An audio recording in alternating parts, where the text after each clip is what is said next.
When you think of the Tallarn Desert Raiders Regiment of the Astra Militarum, you may immediately think of the effective guerrilla fighters who hail from a barren and blasted world. But they're not just desert raiders, they are also some of the most proficient tank experts that the Imperium has to offer. Now, I've already tackled some of their infantry in the past, so I think it's about time to take on one of their vehicles. So, in this video, I'll be building a Tallarn Desert Raider tank. But before we go on, let's hear from the sponsors of this video, Clash of Steel. Now, Clash of Steel is a tabletop miniature tank battle game brought to you by Gale Force 9 and Battlefront, and it's set in an alternate history World War II, where the war ended in 1944 and then immediately started back up again just 4 years later. The Clash of Steel range of miniatures features the more familiar World War II vehicles such as the Tiger II and the T-34, alongside tanks that didn't quite make it into full-scale production before the end of the war. This includes the T-28, the IS-3, the Tortoise, and last but not least, the Mouse. And the great thing about Clash of Steel's alternate history setting means that you don't need to stick to the historically accurate vehicles, which is good news for me because it means I can kitbash a mouse. Sure, having an extra gun in the turret doesn't necessarily make a whole lot of sense, but it looks pretty cool. Plus, Clash of Steel's commander abilities offer you the options to customize your tanks in-game, with extra bonuses such as improved accuracy, heavier armor, and increased rate of fire.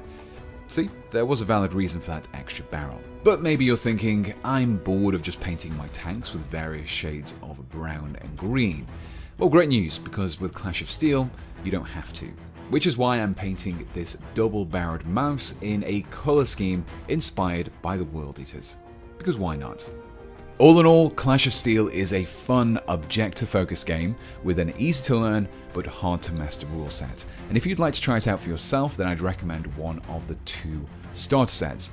Each one contains everything you need to get going with the game, along with the tanks from 2 different nations. And I'll include some links below which will take you to where you can find out more about Clash of Steel. But for now, let's get back to that tank build. In my previous regiment-specific vehicle builds, I focused on a Sentinel for the Valhallans and a Leman Russ for Krieg, and this time around I've decided to give the Tallarn Desert Raiders the latest addition to the Astra Militarum's garage, the Rogal Dorn. From a brief glance, it's not all that dissimilar from the Russ. It's a little larger, but it still has the sponsons, the turret, and the hull-mounted weaponry. So, with this particular build, I decided to go down the route of a slightly different tank design, that of a self-propelled anti-tank gun, more commonly known as a tank destroyer. While historically, tank destroyers haven't always had their main gun mounted directly onto the hull, I think that this casemate style design was quite iconic among this class of armoured vehicle, and would look quite striking on a Rogal Dorn. Achieving this though, proved to be a little trickier. My basic idea was to take the top plate of the turret and simply mount it to the turret ring itself, creating an enclosed hull while still maintaining the cupulas. However, after making the comparison, I found that the turret panel actually fit better when rotated 90 degrees clockwise. But it wasn't perfect. The underside still needed to be trimmed down in order for it to fit properly against the raised surface of the hull. Once I had things fitting together a little better, the panel was glued down. The next problem that I faced was attaching the cupulas. The parts from the Rogal Dorn normally sit inside the turret, but here they were being blocked by the hull and turret ring itself. Some space needed to be made, and I felt that the easiest way to achieve this was with my Dremel. I began with a drill bit to mark the center point within the hatch, before switching to a sanding bit to widen the gap. During this process, I made frequent comparisons to ensure that the holes weren't getting too big, but once they were able to slot into the hull nicely, they were glued into place. With the plate and the cupulas in place, the gap between the top plate of the turret and the hull could be filled in. Personally, I'm not great with plasticard. I never managed to measure or cut it properly, and on a curved surface like this, these problems would be compounded. So I settled on filling the gap with a mixture of green stuff and milliput. Generally speaking, a 50-50 mix of green stuff and milliput allows me to benefit from the smoother finish of green stuff while still maintaining the ability to sand the dried putty. Filling the gaps involved rolling out a few strips and pressing them into the gaps until I was able to achieve a roughly vertical surface in line with the top panel. Once all the gaps had been filled, I left it to cure and harden overnight. Now that the putty had hardened, I could begin the slow and gradual process of filing, scraping, and sanding it flat. My goal here was to make the vertical panels as flat as possible whilst blending smoothly into the already curved edges of the hull's new roof. An important missing piece of this tank destroyer was a main gun in which to destroy tanks with. The gun was sourced from the Rogal Dorn kit, but without a turret to mount it to, I instead opted to place it on the front of the tank where the Gatling cannon normally sits. While the fit was fairly close, there did need to be some adjustments to make sure the cannon could fit against the smaller mounting point. After a little back and forth though, I ultimately decided to pin the barrel into place. The extra wire would just ensure a stronger bond and prevent me from accidentally knocking it off later on. From here, I was able to glue a few of the extra details across the tank as well as a pintle-mounted machine gun. However, instead of positioning this somewhere that a crew member could operate from a hatch or from behind the turret, I took some inspiration from the Stug. As well as also featuring a hull-mounted gun, the Stug featured a remotely operated machine gun as well. I recreated this feature on my own tank by simply attaching the machine gun to the mounting point on the left side of the tank's hull. Nothing about the tank screamed Tallarn though. At this point it was just a turretless Rogal Dorn. The most simple and most obvious way of telegraphing the Tallarn aspect, beyond the paint scheme that is, was to customize the tank commander. I've covered this process before in my Tallarn infantry build, but I'll cover it again here. I began with a regular Cadian helmet and clipped it back severely until I was left with this odd looking shrunken head. This, along with some tank commander arms, were attached to the torso and checked against one of the cupulars.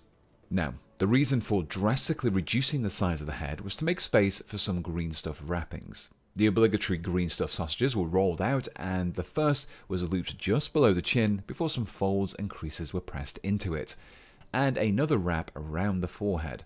More creases were carefully pressed in, and all the while, I made sure to keep a thin film of Vaseline on my tools and fingers to reduce the green stuff's stickiness. After allowing the green stuff to dry, I checked the fit of the commander and the cupula and glued the hatches into place. I next turned my attention to the hanging panels towards the sides of the tank. The raised sections on each looked a little too baroque for my liking, and so I decided to simplify them somewhat by flattening them out. The ridges were then clipped away, which revealed a problem. The plates weren't entirely solid, which, once the raised sections had been removed, revealed holes. These were filled in with some of my plastic glue. It's essentially bits of plastic sprue cut down and mixed with glue to create a thick paste. Once it dries, it appears like plastic and can be cut down as required. A few of the larger holes had to be filled in with a little more milliput, but once they had dried, they were filed flat and glued to the sides of the tank. All that was left to do now was to attach the various bits of stowage across the tank. If you've seen my Krieg Rust video, you'll already know how extra things like sandbags, tools, ammo, boxes and fuel containers can really ground the vehicle in reality. The trick is to not be too uniform with how you place the items, while still putting them in places that make sense. Most of these parts were taken from the Rogal Dorn kit, but a few extra details were also sourced from the Cadian infantry kit too. Those were laid out predominantly across the roof of the tank, as I didn't intend to attach the track guards to this particular build. With the tank built, the only thing left to do now was to attach a few of the separate components to alternative holders. The machine gun was pinned, the commander was superglued to a small base, and the tracks were attached to bamboo rods. This made everything much easier to paint and prime. But before I go on, if you're enjoying this video so far, then please do leave me a like and maybe subscribe too. That way you won't miss my future videos. Now, onto that primer. Speaking of priming, I began with some of the Colourforge spray primers, specifically some of the aptly named Desert Sand for the tank and commander, and some Raven Black for the track sections and the machine gun. With the Desert Sand a good starting point, I wanted to lift up some of the details, and to do this I mixed some of Tamiya's XF57 buff with some airbrush thinner and lightly coated a few of the raised areas and the top half of the side panels. This helped to bring out some of those details. With the basic colour of the armour complete, it was time to apply decals. Doing this before any weathering allowed me to cover the markings too, causing them to better blend into the armour. But before any decals could be applied, I had to first prep the areas I intended to apply the decals to with a coat of gloss varnish. This provided a smoother surface that not only protected the paint beneath, but also allowed the transfer to sit closer to the surface, reducing that ghosting effect. From here, I cut out a few transfers from the sheets that came with the tank and soaked them in some water until they lifted from their backing paper. Once they were ready, I carefully teased the transfers away from the backing paper and into place with a damp brush. I gave them some time to dry before then coating them with a product called Microsol. This is a mild solvent that softens out the decal and allows it to sit better across the surface. It did need a couple of coats to sit properly, but if you're following this yourself, just make sure you allow it to fully dry between applications. Finally, to fix the transfer in place and to dull down that earlier gloss varnish, I gave all the decals a coat of matte varnish, which left me with more of a painted on look. To help the transfers look a little more worn and faded, I gave them some very light coats of Dragon Fang through my airbrush. Dragon Fang from the Too Thin Coats range is a pretty close match to the original Desert Sand primer, and so creates the effect that you're seeing through the transfer to the original paint. To finish off the sandy colour of the armour, I hit the edges with a dry brush of Vampire Fang. The paint was added to my texture palette and worked through the bristles of my ever so slightly damp dry brush. From here, I applied some light strokes across the tank's armour so that the paint built up over the hard edges and raised details. This helped them to stand out against the darker surfaces around them. Unless the tank just rolled out of the factory, it's unlikely to have a pristine paint scheme. So to reflect this, I decided to give the paintwork more of a weathered and damaged effect with some chipping. I did this by taking a piece of foam, tore it into a rough shape, dipped it into some of the dark grey of Death Reaper, and stippled it onto the surface of the model, transferring the paint in a series of irregular flecks. In addition to the sponging technique, I also employed more of a direct approach with a regular brush to add a few scratches and scuffs in a few specific areas. I followed this up by repeating the process, albeit with a very light tan of Ivory Tusk. Where the dark grey created the appearance of completely removed paint, the lighter flecks gave the impression of scratches and scuffs in the paintwork. The Ivory Tusk also worked really well to pick out things like the many rivets dotted across the tank. With the bulk of the tank's armour completed, I could move on to painting all of the additional stowage items and other details littered across the tank. For each of these steps, I followed the same steps of a base coat to achieve the basic colour, a highlight to pick out the edges, and finally an extreme highlight to dot a few of the corners and sharper details. My first point of focus were some of the items of stowage, such as the duffel bag, ammo boxes, and fuel cans, and I intended to give these a classic olive drab colour by starting out with Fury Green, followed by some Gung-Ho Green for the highlight, and finally a few spots of green beret to highlight only the most prominent details. Continuing with the stowage, any wooden objects along with the leather belt worn by the commander were given a base coat of Scorched Earth, then Ancient Forest, and finally some Wasteland Brown. Continuing with the Wasteland Brown, I next use it as a base coat over the sandbag strewn across the tank. And for the highlights, I continue to use it, just with a little Ivory Tusk mixed in to make it lighter. More Ivory Tusk was then added to my mix to give me a light tan to apply as an extreme highlight. For the commander's fatigues, I selected Dust Bowl as my starting base coat. For this stage, I needed something that wouldn't blend in too much with the armor colour, and the less yellow Dust Bowl was perfect for this. Following the base coat, some Sandstone was used for the highlight, with my finishing extreme highlight being done with Temple Stone. My remaining tarp and a few other canisters were then base coated with Field Grey, highlighted with Ranger Cloak, and extreme highlighted with Kobold Grey.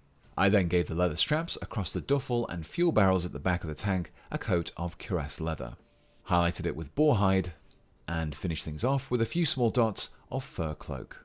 My next step was to give any rubber or metal areas a coat of Death Reaper. This extremely dark grey is very similar to the earlier primer coat of Raven Black, and so worked well against the tracks and the machine gun.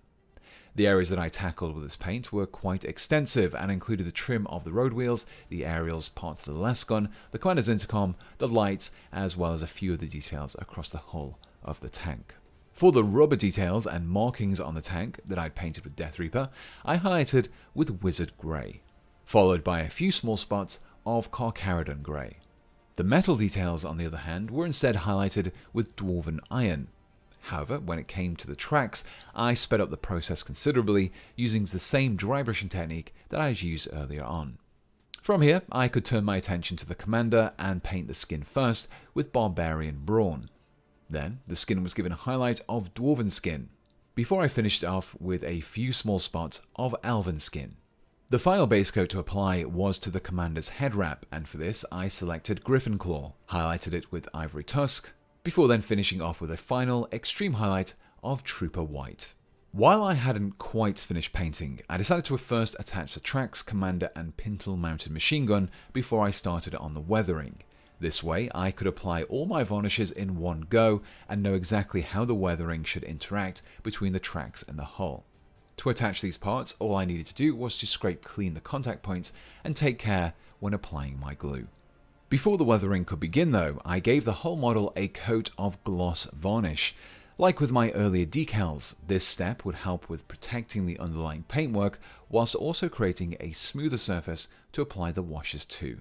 For the weathering, I made extensive use of a product called Noosh from Monument Hobbies. This is an acrylic medium that allows you to use your regular acrylic paints in a similar way to how oil paints or washable paints work, in the sense that you'll be able to adjust them and blend them after you've applied the paint. After squeezing out a little onto my palette, I added a few small drops of Scorched Brown along with a little water. This created a consistency that was more fluid than paint, but thicker than a wash. As I applied this mix across the recesses and crevices of the tank, the little bit of water that I'd added caused the paint to flow into them, darkening them down and giving them a slightly grimier appearance. Once I'd applied the paint to a few areas, I then used an old glasses cleaning cloth dipped in water to gently wipe the paint away from the raised details. I used this process extensively across the whole tank, with the exception of the tracks and other metallic details. By applying streaks and spots of darker dirt, it helped to add a little extra detail to the tank and give it a more realistic looking appearance. This same technique was then repeated, but with some Doom Death Black. This time, I focused the mix over the Death Reaper base coated areas, the exhaust vents, and the muzzle brake of the main gun. The black marks it left behind worked well for mimicking the effect of soot marks and oil stains. The final Noosh mix saw me add some Kronos Flesh to create a sandy colour that was applied across the tracks and in the immediate areas around them. This just gave my tracks the appearance of kicking up sand from the desert around it. And with that, I was very nearly finished. All the tank needed was a final coat of matte varnish, which helped to remove the glossiness and seal in all that weathering, which left me with this.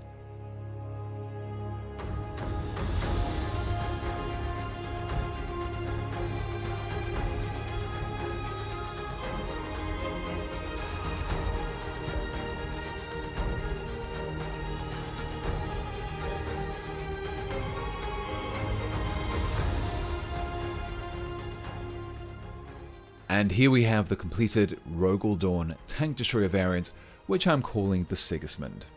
Ever since I built the Tallarn infantry, I've wanted to take on a tank for them too, especially after my previous Valhallan and Krieg videos.